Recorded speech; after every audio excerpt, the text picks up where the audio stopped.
जिस दिन विधायकों को पीटा गया उस दिन विपक्ष के नेता कहां थे?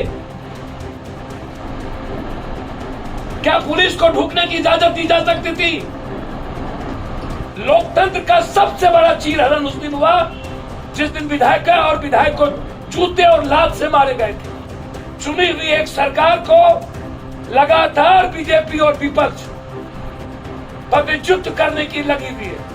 यदि इतनी ही हिम्मत है बीजेपी को, वह कोई चालबाजी ना खेले, जो उनकी आदत है, जो उनका चरित्र है। और आज जो हो रहा है, फिर लगातार विपक्ष की भूमिका तो हमेशा संदिग्ध रही, चोर चोर मौसेरा भाई।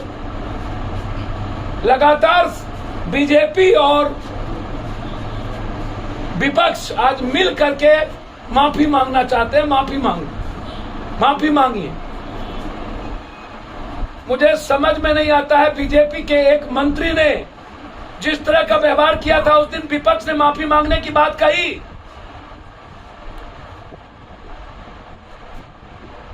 उस दिन भाजपा कहां थी जहां पर यह कहा गया था, अलबलाइए नहीं, एक मंत्री ने, अस्थिर रहिए, अस्थिर। क्या वो सही था तरीका?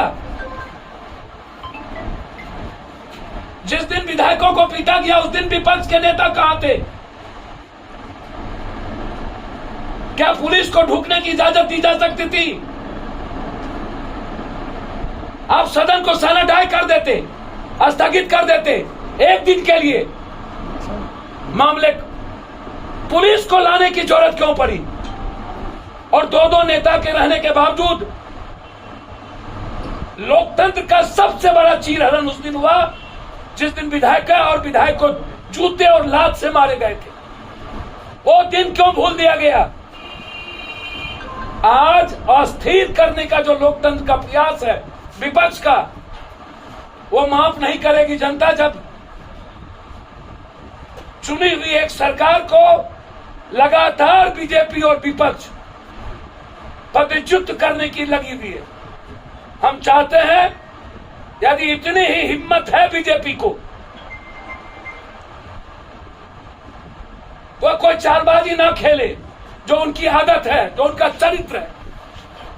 देखा गया है, यदि हिम्मत है तो वो चुनाव में जाने की घोषणा करे।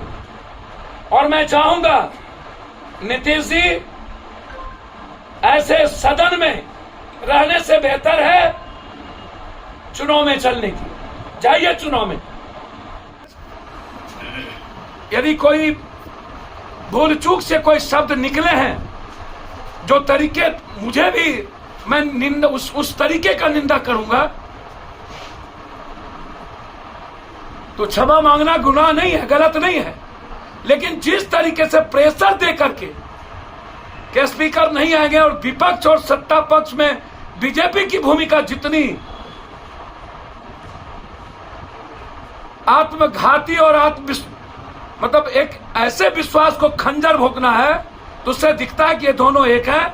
और अब सदन के नेता के लिए सरकार चलाना नीतीश जी के लिए कष्टप्रद होगा भविष्य में। इससे बेहतर है ऐसी सरकार चलाए, मिल करके चुनाव में जाए।